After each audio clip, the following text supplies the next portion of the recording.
आदरणीय अध्यक्ष महोदय जी, ये सदन में मैं पहली बार आज मेरा प्रवेश भी नया है और भाषण का अवसर भी पहली बार हो रहा है। राष्ट्रपति जी के अभिभाषण पर लोकसभा में 50 से अधिक आदरणीय सदस्यों ने अपने विचार रखे हैं। हमारे लिए राष्ट्रपति जी का अभिभाषण ये सिर्फ परंपरा और रिचुअल नहीं है। हमारे लिए उनके माध्यम से कही हुई हर बात एक सैंक्टिटी है, एक पवित्र बंधन है और उसे पूरा करने का हमारा प्रयास भी है और यही भावना हमारी प्रेरणा भी बन सकती है जो हमें काम करने की प्रेरणा देती है। भाइयों बहनों, माननीय अध्यक्ष महोदय जी, ये बात सही है कि देश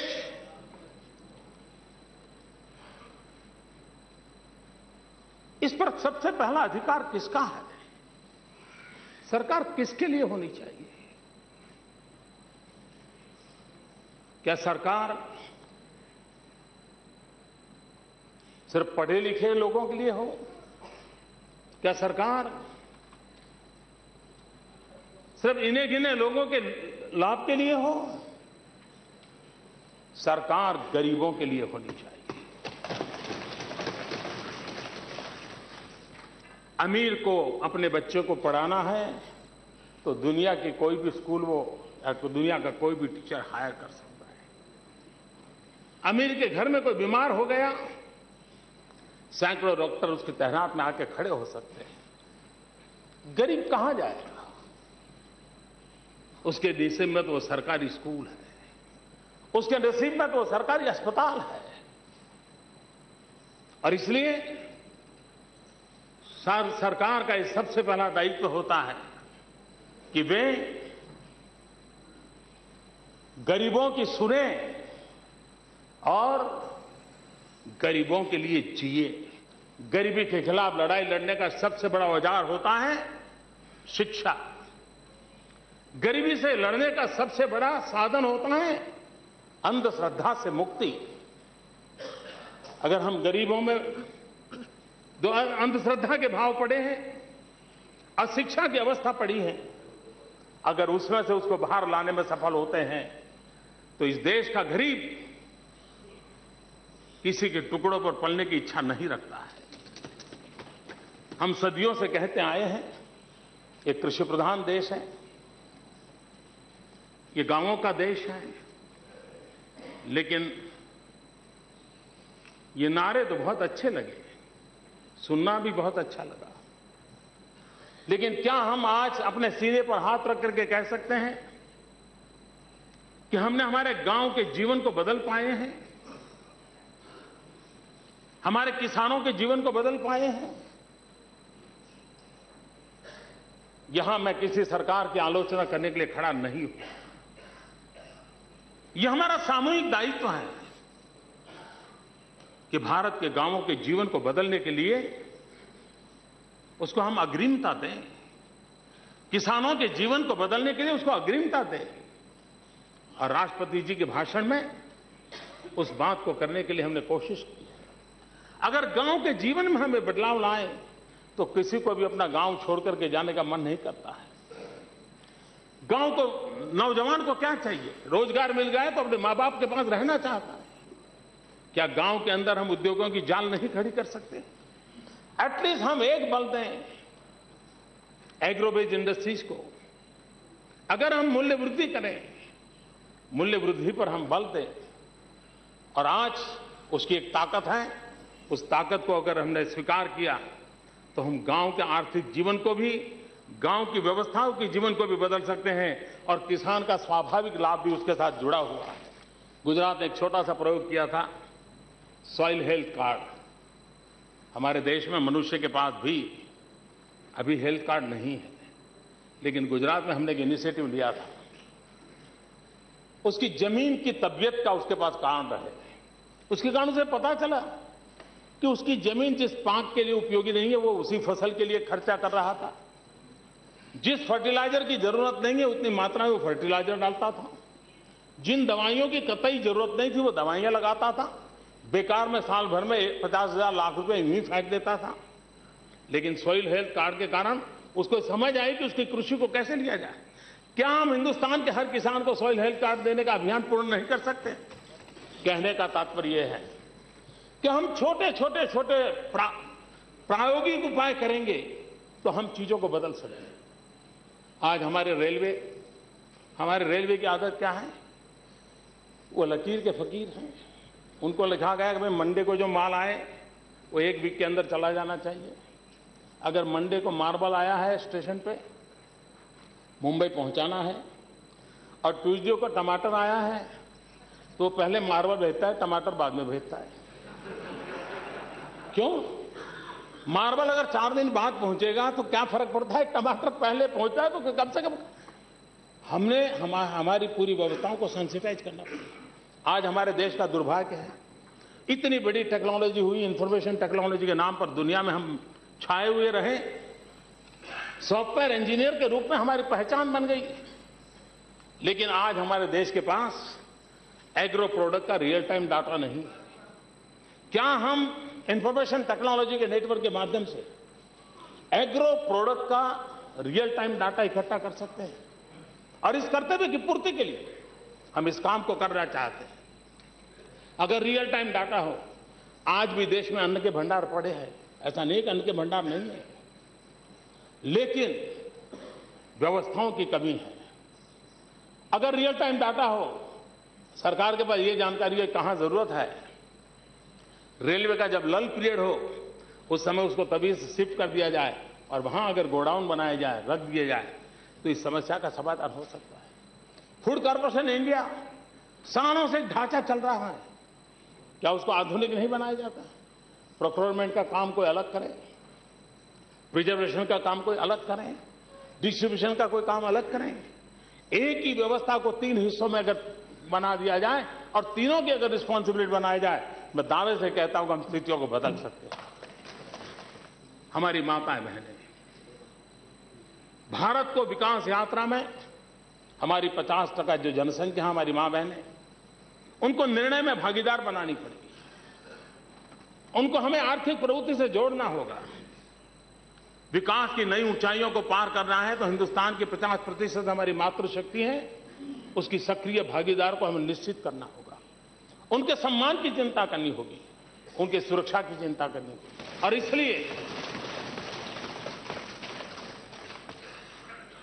मैं तो राजनेताओं से अपील करता हूं, बलात्कार की घटनाओं का, और मैं देश भर के राजनेताओं को विशेष रूप से करबद्ध प्रार्थना करना चाहता हूं। बलात्कार की घटनाओं का मनोवैज्ञानिक विश्लेषण करना कम से कम हम बंद करें, हमें शोभा नहीं देता है। हम मां बहनों की डिग्निटी पर खिलवाड़ करते हैं। क्या हम राजनीतिक स्तर पर पहुंच गए तो हमें इस प्रकार की बयानबाजी करना शोभा देता है क्या? क्या हम मौन नहीं रह सकते? और इसलिए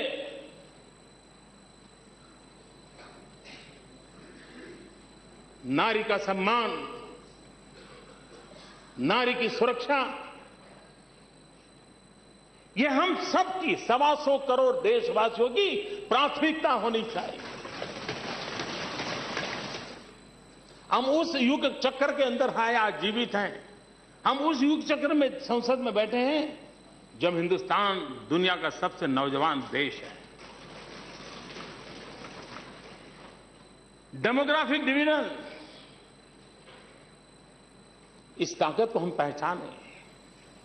पूरे विश्व को आने वाले दिनों में लेबर फोर्स की, मैन पावर की, स्किल मैन पावर की बहुत बड़ी आवश्यकता है। हमारे पड़ोस में चीन बूढ़ा होता जा रहा है, हम नौजवान होते जा रहे हैं। ये एक एडवांटेज है और इसलिए दुनिया के सभी देश समृद्ध के से समृद्ध देश का एक ही एजेंडा रहता है, स्किल डेवलपमेंट। हमारे देश की प्राथमिकता होनी चाहिए स्किल डेवलपमेंट। और इसलिए पहली बार एक अलग मंत्रालय बना करके एंटरप्रेन्योरशिप एंड स्किल डेवलपमेंट, उसको विशेष रूप से बल दिया गया।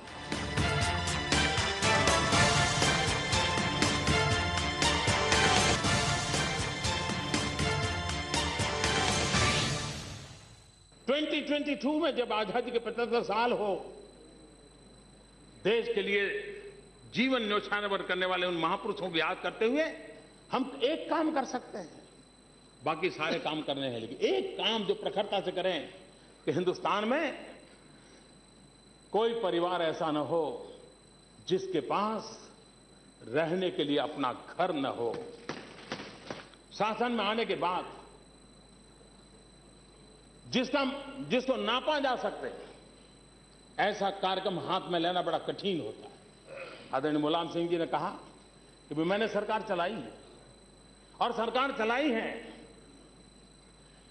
इसलिए मैं कहता हूं कि भाई ये कैसे करोगे, कैसे होगा।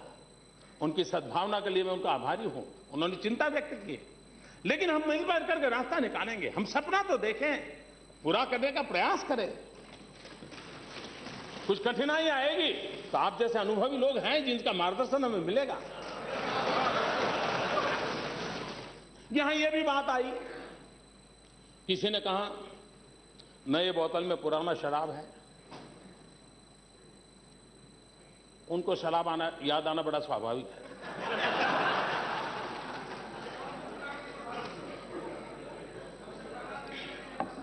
लेकिन यह भी कहा कि भाई ये तो हमारी बातें हैं, आपने जरा ऊपर नीचे करके रखी है, कोई नई बात नहीं है।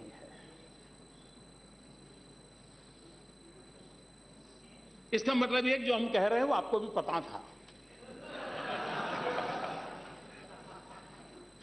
और कल से महाभारत की चर्चा हो रही है तो मैं कहना चाहता हूं, एक बार दुर्योधन को पूछा गया कि भाई ये धर्म और अधर्म, सच और झूठ तुम्हें कोई समझ है कि नहीं है। तो दुर्योधन ने जवाब दिया था, उसने कहा जाना भी धर्मम नच में प्रवृत्ति। मैं धर्म को जानता हूं लेकिन ये मेरी प्रवृत्ति नहीं है। सत्य क्या है मुझे मालूम है, अच्छा क्या है मुझे मालूम है, लेकिन वो मेरे डीएनए में नहीं है। और इसलिए आपको पहले पता था, आप जानते थे, आप सोचते थे, मुझे इससे इतराज नहीं है, लेकिन दुर्योधन को भी तो मालूम था। और इसलिए जब महाभारत की चर्चा करते हैं, हम महाभारत को लंबे अरसे से हमारे कानों पर गूंजता रहा है, सुनते आए हैं, लेकिन महाभारत काल पूरा हो चुका, न पांडव बचे हैं न कौरव बचे हैं, लेकिन जनमन में आज भी पांडव ही विजयी हो हमेशा हमेशा भाव रहा है। कभी पांडव पराजित हो ये कभी जनमन का भाव नहीं रहा।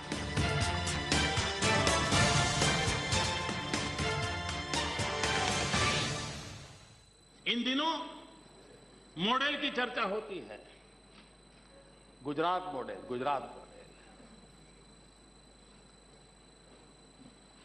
मेरे भाषण सुने होंगे, उनको मैं बताता हूं।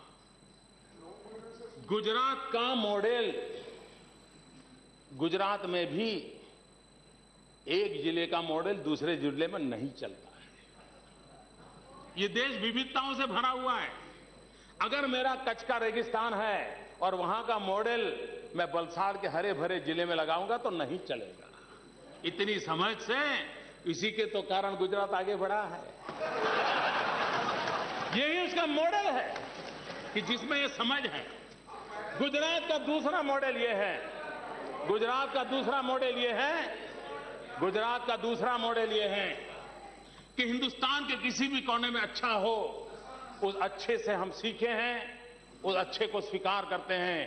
आने वाले दिनों में भी हम उस मॉडल को लेकर के आगे बढ़ना चाहते हैं। हिंदुस्तान के किसी भी कोने में अच्छा हुआ हो, वो जो अच्छा है वो हम सबका है, उसको और जगह पे लागू करने का प्रयास करना चाहिए।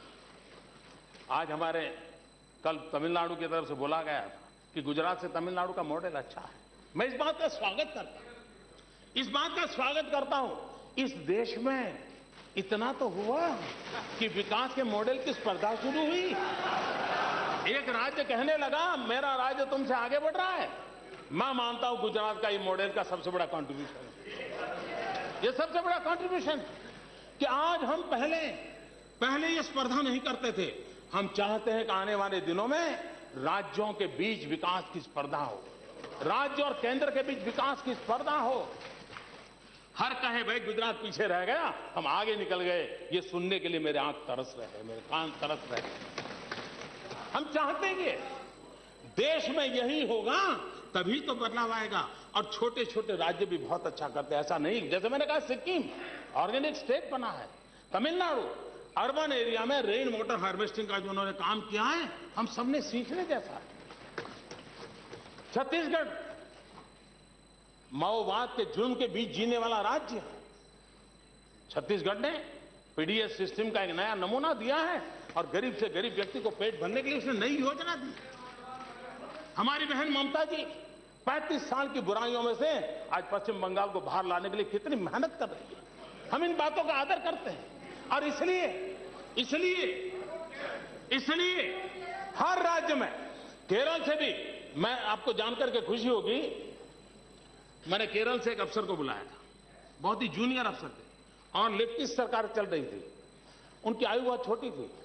मेरे यहां मैंने चिंतन शिविर किया और मैं स्टूडेंट के रूप में बैठा था, मेरा पूरा मंत्रिपरिषद, और मैंने उनसे कुटुंबश्री योजना का अध्ययन किया था। 2 घंटे आकर के उन्होंने मुझे पढ़ाया था। मैंने नागालैंड के चीफ सेक्रेटरी को बुलाया था कि आइए मुझे पढ़ाइए, नागालैंड में ट्राइबल के लिए एक बहुत अच्छी योजना बनी थी। यही तो हमारे देश का मॉडल होना चाहिए।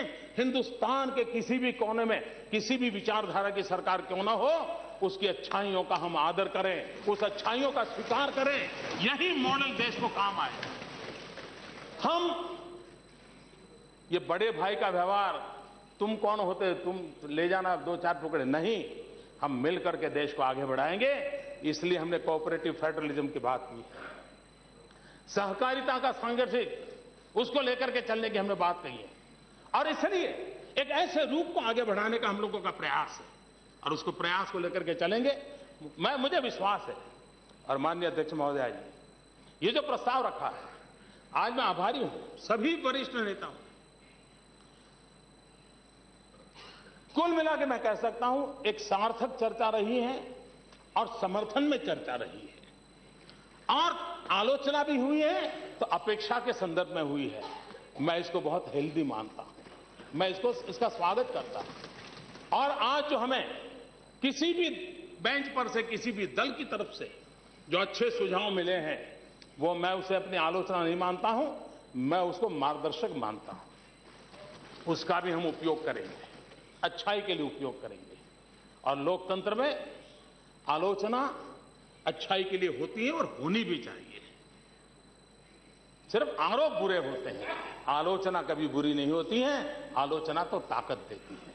लोकशाही का, अगर लोकतंत्र का सबसे बड़ा ताकतवर कोई जड़ी बूटी है तो आलोचना है। हम उस आलोचना के लिए सदा सर्वदा के लिए तैयार हैं। और मैं चाहूंगा हर नीतियों का अध्ययन करके गहरी आलोचना होनी चाहिए, ताकि तब करके सोना निकले प्रखर होकर के, जो आने वाले दिनों में देश के लिए काम आए। उस भाव से हम चलना चाहते हैं। आज नए सदन में मुझे अपनी बात बताने का अवसर मिला। आदरणीय सभापति जी, कहीं कोई शब्द में इधर उधर हो गया हो, नियमों के बंधनों के मैं बाहर चला गया हूं, तो ये सदन मुझे जरूर क्षमा करेंगे।